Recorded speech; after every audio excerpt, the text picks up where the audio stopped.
Ես ապրում եմ իմ հին աշխարհում։ Ես շնորհակալ եմ իմ բաժին Աստծուց, որ ինձ բարի է ստեղծել այսքան։ Այս աշխարհում ես ապրում եմ վաղուց, ու էլի կուզեմ ապրել դեռ նույնքան։ Իմ տարիքում դեռ ունեմ աչքի լույս,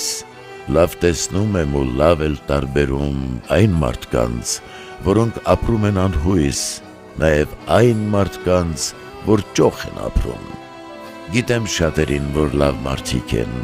մյուսների հանդեպ սեր հարգանք ունեն, շատերն են ամոթ, պատկառանք չունեն,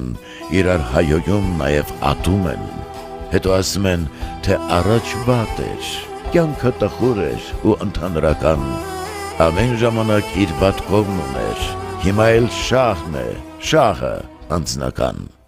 Մենք ունեինք մեծ ու ընդարձակ բակ, ուր հուշեր ունեմ ես կարոտաբաղց, տատս խմորը բացում էր բարակ ու արիշտա էր կտրում իմ սիրած, կտրած շերտերը կախ տալիս լարին, չորացնում էր նա, հետո նոր բովում,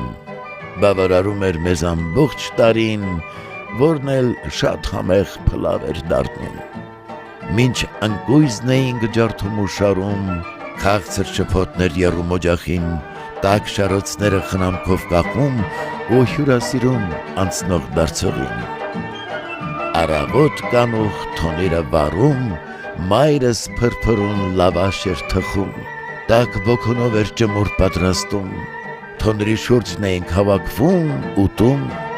երբ հերթը հասնում էր խավուրմային, բոլորս էինք ուրախ երջանիկ, դժվար օրերում ցուրտ ձմեռային, տանը ունեինք համեղ ուտելիք, հավաքվում էինք դրկից բարեկամ, երբ պետք էր մեկի մատից փուշ անել, քիչ էին մարդիկ նախանձ ու չկամ, հիմա իրարից շատ են հեռացել։ Այդ հեռացումը ինձ ցավ է տալիս, կարծես մեկ-մեկու չեն էլ ճանաչում, իրար տուն քիչ են գնում ու գալիս, մեկը մյուսին էլ հյուր չի կանչում։ Ես ապրում եմ դեռ իմ հին աշխարհում, որ այնքան սիրուն տաք հուշեր ունեմ, որոնք հաճույքով հիշում եմ խորում, ու չեմ էլ ուզում, թե համեմատեմ։ Շատ եմ ուզում, որ կյանքը լավանա, ազգս հավատով ու սիրով լցվի, ամենքն իր լավով թող երջանկանա, ամեն այգաբաց լավ լուրով բացվի։